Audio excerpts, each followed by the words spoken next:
Jesús está gritando: todo ha terminado. Aquí está, ya en la realidad de los hechos, Jesús ha terminado la obra.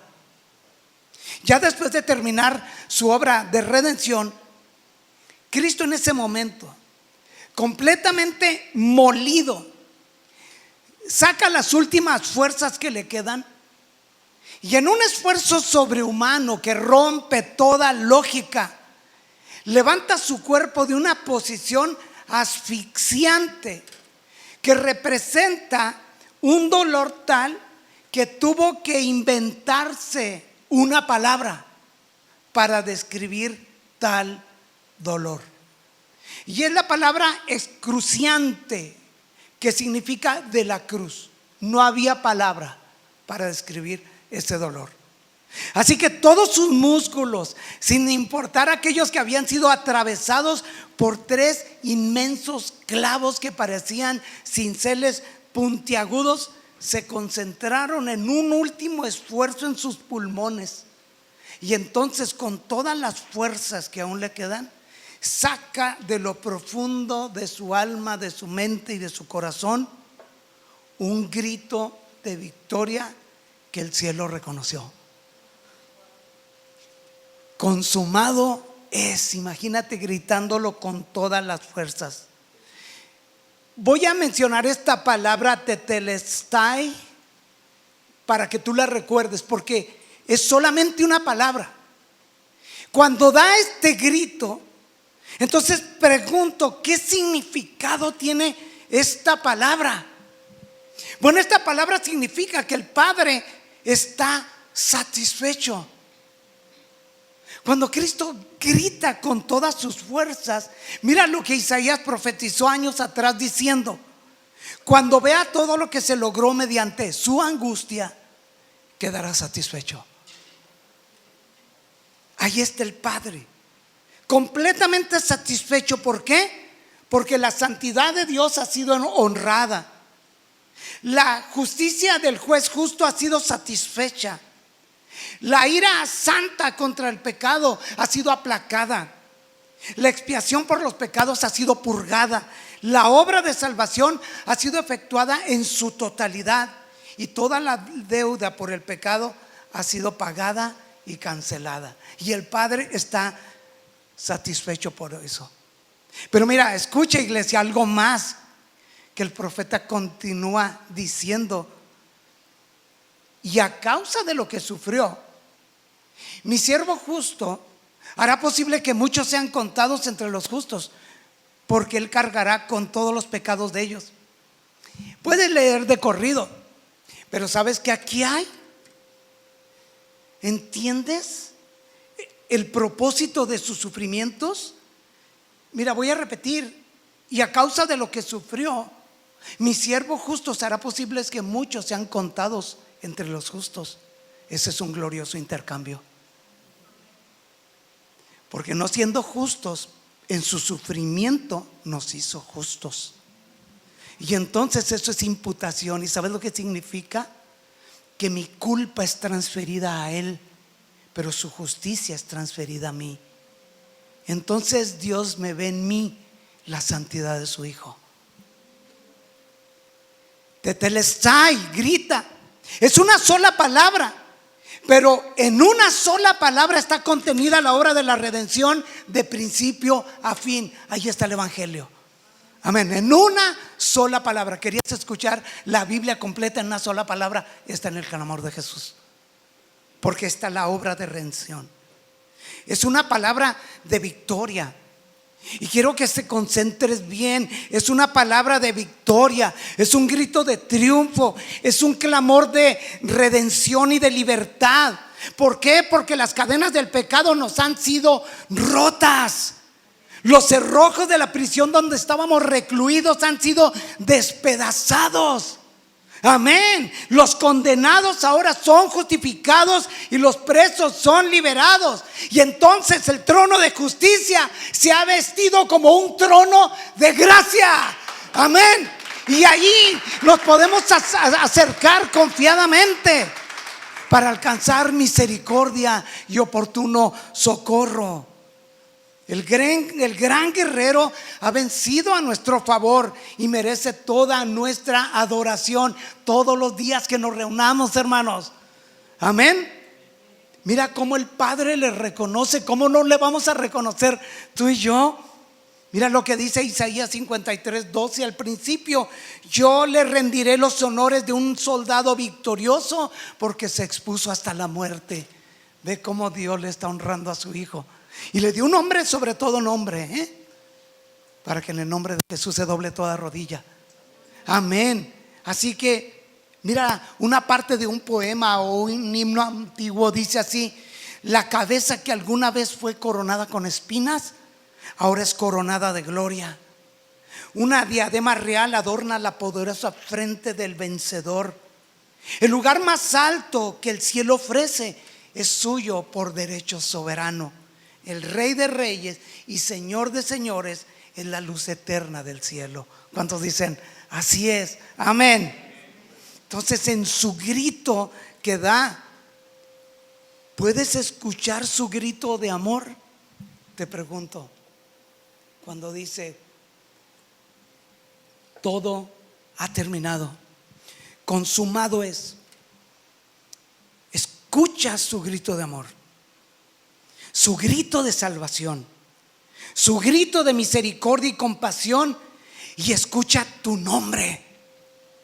Escucha cómo Él te dice: todo lo he terminado a tu favor. Estás redimido, salvado, rescatado. He pagado por ti la deuda que te condenaba. El acta de decretos que te era contraria, yo la he anulado, eliminado y clavado en la cruz. ¿Puedes glorificar a Dios por eso? ¿Cómo quisiera que por un momento estuviéramos condenados de manera perpetua, hermanos? ¿Cómo me gustaría que nos dijeran: necesitarías muchas vidas para pagar por todos tus delitos? ¿Y sabes para qué? Para entender la gracia, para que la iglesia se vuelque como loca en adoración. Con este clamor a viva voz, Jesús te dice: el pago está cubierto, cubierto con mi sangre. El Padre ha aceptado mi sacrificio por ti. Ahora tú estás vestido de mi santidad, de mi justicia y de mi victoria. Te he liberado de la esclavitud del pecado y ya no tendrás que enfrentar el gran juicio del trono blanco. Amén. ¿Puedes entender esas palabras? Que Dios nos ha liberado de la esclavitud del pecado, que somos perdonados de todos tus pecados, de los más vergonzosos, de los más sucios. Dios es bueno. Y ahora somos libres de la culpa y de la condenación, y no solo de eso, sino del infierno. Porque fuera del infierno todo es gracia. Amén. Dice que Dios, que es tan rico en gracia y bondad, que compró nuestra libertad con la sangre de su Hijo y perdonó nuestros pecados. Amén. Cuando Jesús da el grito de Tetelestai, su obra es completa. Por eso todo ha sido pagado, todo está cubierto. Su obra es completa, suficiente, perfecta. Dios no espera más ni tampoco menos. Amén. Y pon atención en esto. Y hago la pregunta: ¿la salvación es por obras? Sí, sí es, pero por la obra de Cristo. Amén. Nada se puede agregar a lo que nuestro Salvador hizo por nosotros. Intentar ganarse la salvación por medio de obras es una blasfemia ante el Padre. Porque la Biblia dice: no es por obras para que nadie se gloríe. Amén. Así que si yo hago esto, si hago lo otro, entonces Dios me va a amar más. Entonces me voy a ganar su favor y la salvación.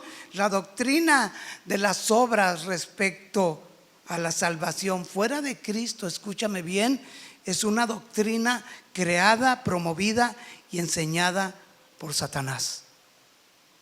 La Biblia nos habla de que un solo sacrificio por los pecados fue válido para siempre. Un solo sacrificio. Cristo no va a volver a ir a la cruz. Cristo no va a volver a morir por los pecados. Amén. Un solo sacrificio y redención completa para aquellos que creen. Amén. Por eso Hebreos 18 dice: y cuando los pecados han sido perdonados, ya no hace falta ofrecer más sacrificios. Amén, amén, amén. Por eso Efesios 2, 8, 9 dice: Dios los salvó por su gracia cuando creyeron. Ustedes no tienen ningún mérito en eso, es un regalo de Dios. La salvación no es un premio por las cosas buenas que hayamos hecho, así que ninguno de nosotros puede jactarse de ser salvo.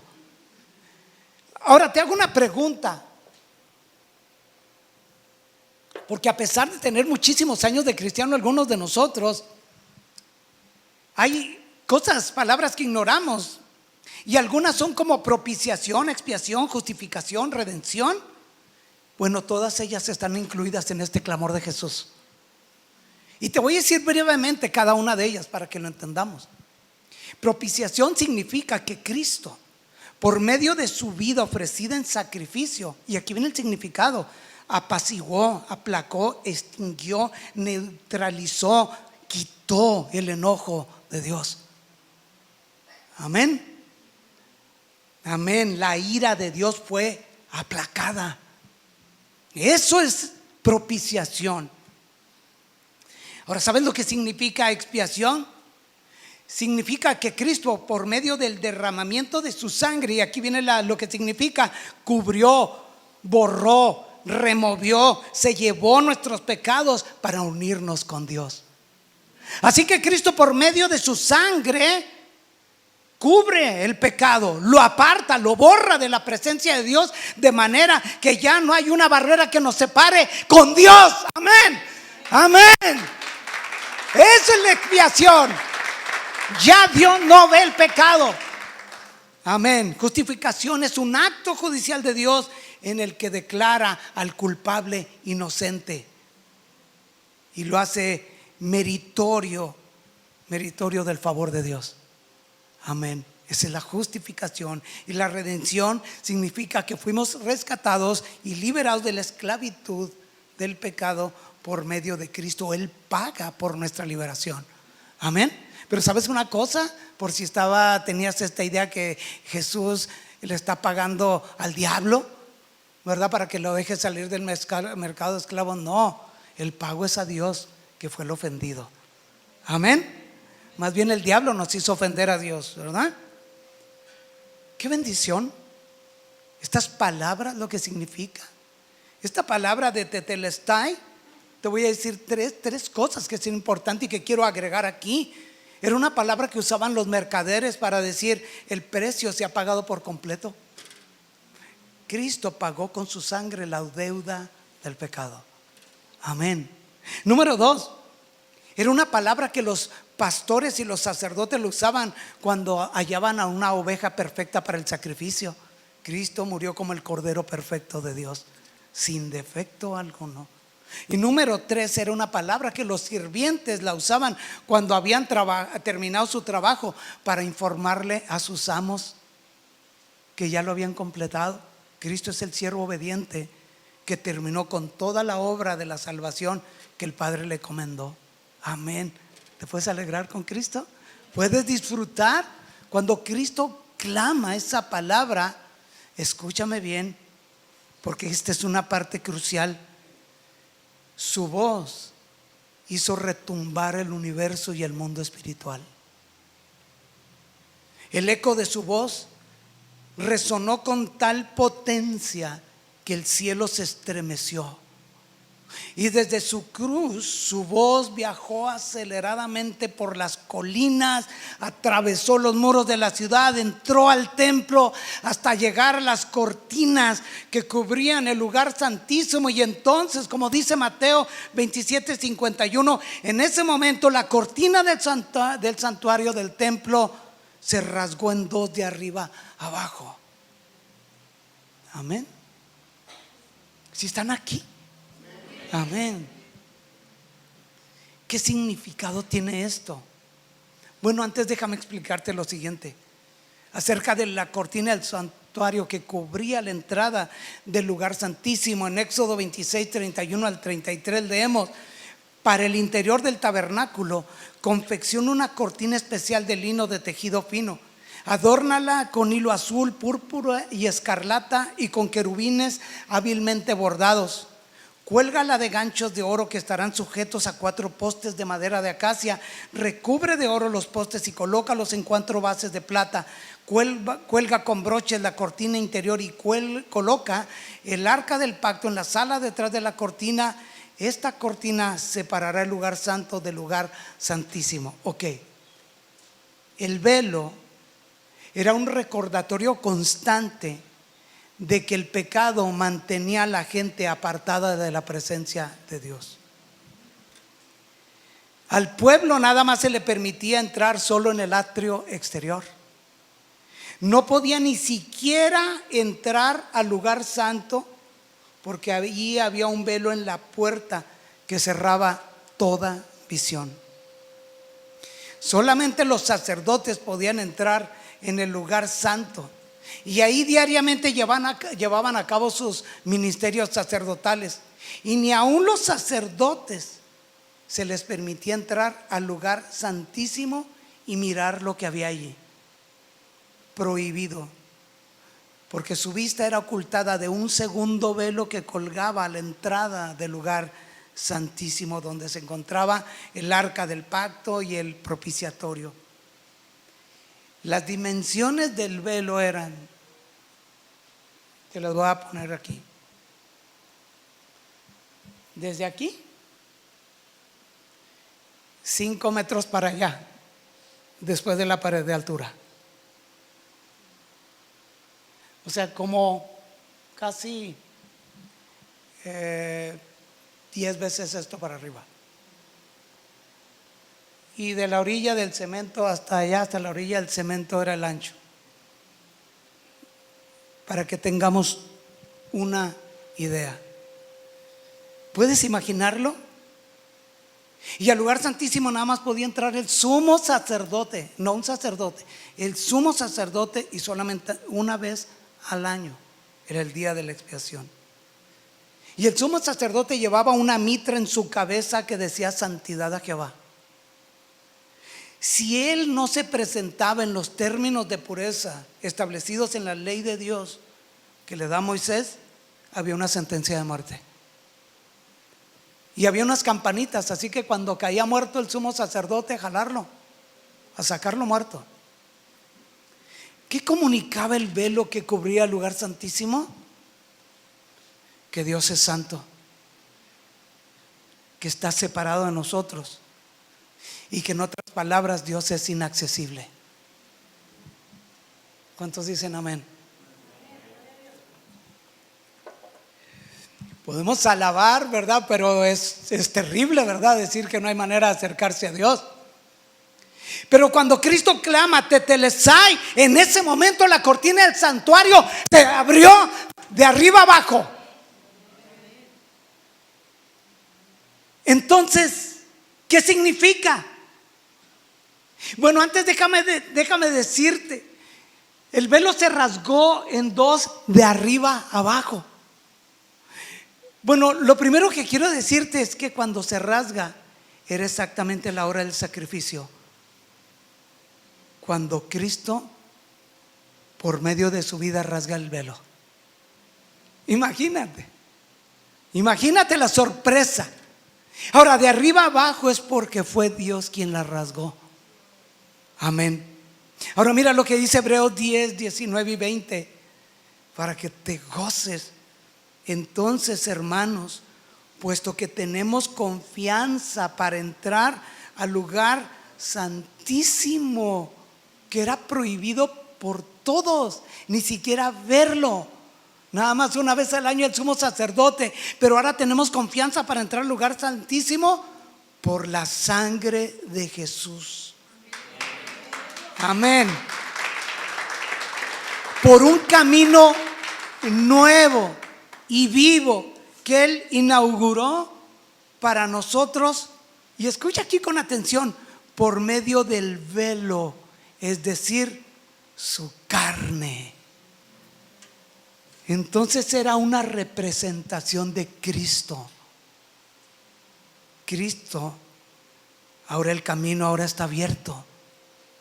El Hijo de Dios es el velo que ha sido roto. Amén. La ruptura de esta inmensa cortina que separaba el lugar santísimo del resto del santuario significó que el camino a la presencia de Dios fue abierto por la muerte de Jesucristo. Amén. Amén. Jesús es el camino al Padre.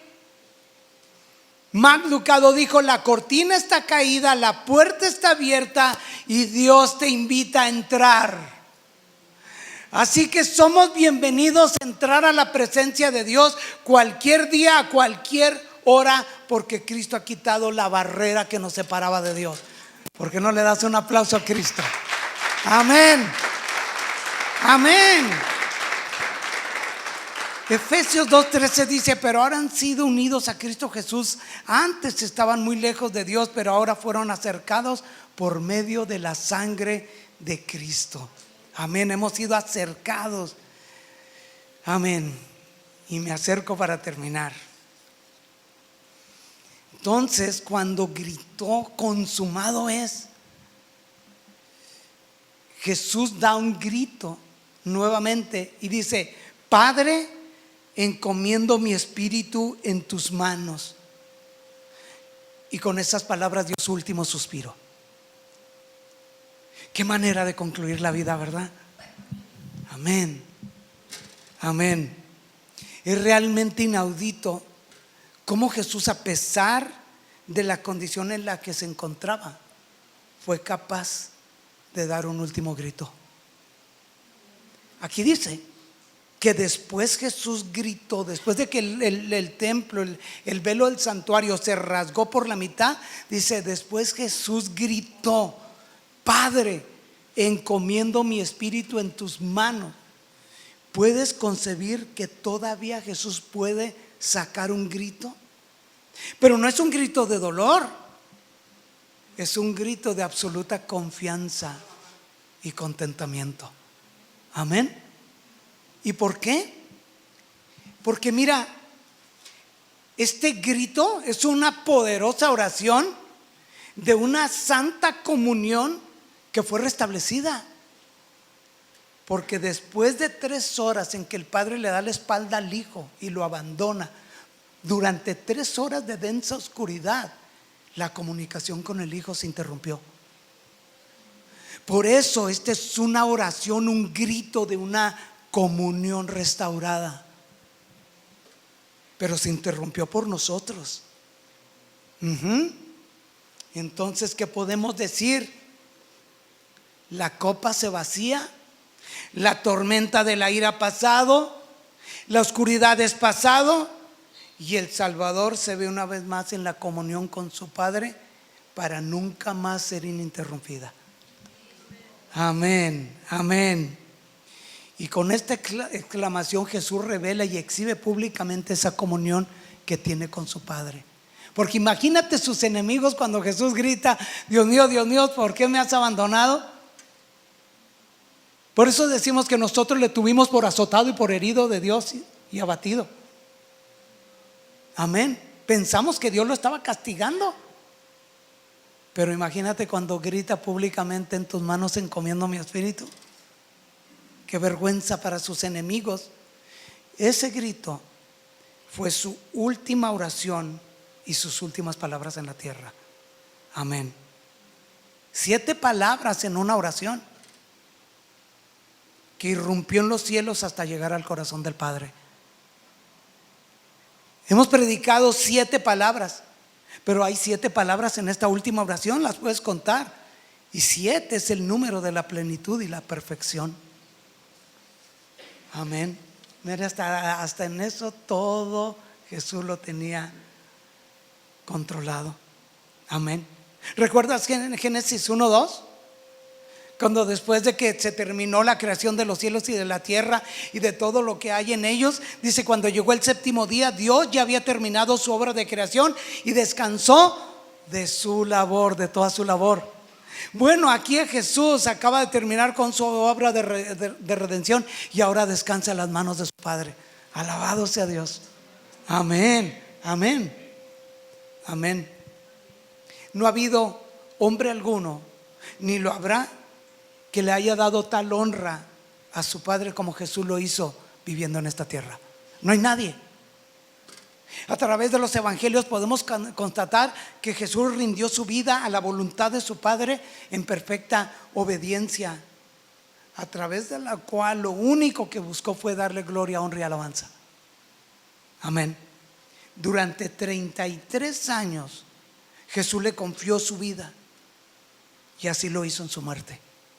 Amén. Había confiado en el Padre en vida, por lo tanto podía confiar en Él en su muerte. Amén. Y aquí hay un mensaje para nosotros, Jesús encomendó su espíritu en las manos de su Padre, el lugar más seguro y confiable, ahí donde nadie puede arrebatarlo, ahí donde su espíritu puede descansar. Amén, amén. Padre, encomiendo mi espíritu en tus manos, haciendo mis notas. Dije, en esas manos, pensando en Jesús, en las palabras de Jesús, en esas manos que prepararon mi cuerpo y guardaron mi nacimiento, en esas manos que me liberaron de la muerte por mano de Herodes, en esas manos en las que deposité cada día de mi vida durante 33 años. En esas preciosas manos son las que hoy encomiendo mi espíritu. Amén. Que esta oración de Jesús sea la que fluya de nuestros labios día a día y también en la muerte. Que cada día que tú cierres tus ojos, que tú te levantes y digas, Padre, me pongo en tus manos. Cuando salimos nosotros de la casa, siempre yo digo, guárdanos, Dios. Me pongo en tus manos. Vas a tomar una decisión, ponte en las manos de Dios. Vas a viajar, ponte en las manos de Dios. Vas a ir a un hospital, ponte en las manos de Dios. Vas a predicar, ponte en las manos de Dios. Todo lo que hagas, ponlo en las manos de Dios. Amén. Ese es el lugar más seguro. Que esa oración fluya de nuestros labios antes de morir, así como lo hizo este mártir, el diácono Esteban. ¿Recuerdas? Que cuando lo apedreaban, Esteban oró, Señor Jesús, recibe mi espíritu. Amén. Padre, encomiendo mi espíritu. Y con esas palabras Jesús dio su último suspiro. Ahí en ese momento el corazón de Jesús se detuvo. Amén. Juan 19:30 dice, entonces inclinó la cabeza y entregó su espíritu. Y aquí hay algo importante, porque Jesús no perdió la vida. Jesús le entregó y entregó su espíritu. Una versión dice, despidió a su espíritu, lo exhaló. Así que voluntariamente Jesús se había entregado a sí mismo en manos de pecadores. Ahora se entrega voluntariamente a las manos de Dios. Amén, amén. Y por eso el Padre me ama, dice Jesús, porque sacrifico mi vida para poder tomarla de nuevo. Nadie puede quitarme la vida, sino que yo la entrego voluntariamente en sacrificio. Y así como entregó su vida, entregó su espíritu. Amén. Su nacimiento fue único, su vida fue única, su muerte también fue única, porque su muerte se diferenció de todas las demás muertes. Amén. ¿Y sabes por qué? Porque Él murió por un acto de su propia voluntad. Ahora, no fue un suicidio. Quítate de la cabeza eso si llegaste a pensarlo, si te di una idea y no lo habías pensado. No fue un suicidio. Él entrega su vida, pero además la entrega con un propósito redentor. Amén. Mira lo que dice primera de Pedro 3:18. Cristo sufrió por nuestros pecados una sola vez y para siempre. Él nunca pecó, en cambio murió por los pecadores para llevarlos a salvo a Dios. Aleluya. Amén. Alégrate, dale un aplauso, que Cristo te va a llevar salvo a Dios. Amén. Imagínate que tú llegues al cielo y digas, quieras entrar, digan, ¿por qué a usted lo voy a dejar entrar? ¿Qué le vas a decir? Tú tienes que saber qué le vas a decir. Pues que soy bueno.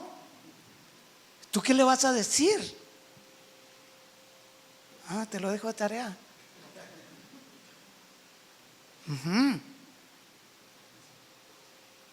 ¿En manos de quién tienes depositado tu espíritu?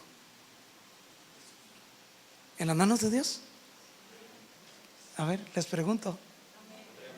Si el día de hoy se decretara que es tu último día de vida. Una vez estaba predicando y prediqué de la muerte y de la vida y de la eternidad. Y entonces yo prediqué y señalé qué pasaría si hoy es tu último día. Ahorita no apunté a nadie, hoy fuera tu último día.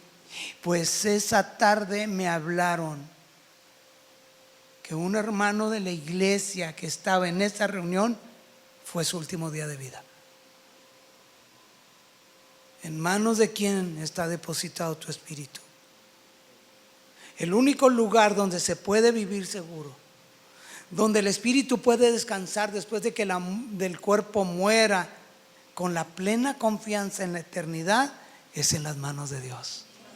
Así que confía tu vida, tu alma, tu corazón, tu espíritu, tu mente, todo tu ser en las manos de Dios. Y hay una promesa de Jesús en aquellos que la han puesto en sus manos. Y mira, nadie las arrebatará de la mano de Dios. Por eso Juan 10:27-30 dice: mis ovejas escuchan mi voz y yo las conozco y ellas me siguen. Les doy vida eterna y nunca perecerán. Nadie puede quitármelas, porque mi Padre me las ha dado y Él es más poderoso que todos. Nadie puede quitarlas de la mano de mi Padre. Ahí estamos seguros. Ahí estamos eternamente seguros. Así que en las manos de Dios puedes encontrar seguridad y reposo, consuelo y aliento, paz y fortaleza, dirección y destino, y sobre todo un tierno amor del Padre. Amén. Así que en los momentos más difíciles de tu vida, ve a las manos de Dios. Ahí estarás seguro. Pero hay algo terrible también. Solamente los creyentes tienen la garantía, por haber puesto sus espíritus en las manos de Dios en la hora de su muerte. Pero va a ser muy triste el estado de los que no son creyentes y que mueren lejos de Dios y que han despreciado y rechazado a Dios, porque sus espíritus también van a caer en las manos de Dios. Pero esto va a ser para su miseria, desolación, y no para sus privilegios. Hebreos 10:31 dice: horrenda cosa es caer en las manos de un Dios vivo. Es mejor poner nuestro espíritu en sus manos como el refugio eterno, que despreciarlo y caer en las manos de un Dios airado. Amén. Ahora, ya cuando pasaron los años, Pablo, cuando va a partir de este mundo, estando en Éfeso, llama a los ancianos, se despide de ellos, les encarga a la iglesia su responsabilidad, les da instrucciones, y él les dice en Hechos 20:32: y ahora los encomiendo a Dios y al mensaje de su gracia, que tiene poder para edificarlos y darles una herencia junto con todos los que Él ha consagrado para sí mismo. Así que estamos encomendados en las manos de Dios, hermano. Yo como pastor les digo, los encomiendo en las manos de Dios. ¿Puedes darle un aplauso a Dios? Es mejor ser encomendado en las manos de Dios, y no como Pablo dijo, lo entrego en las manos de Satanás. Así que alabe a Dios, hermano, y váyase de esta tarde lleno de gozo. Él pagó por mis pecados y mi vida está en sus manos. Amén. Dale un aplauso al Señor. ¿Qué te parece si adoramos al Señor?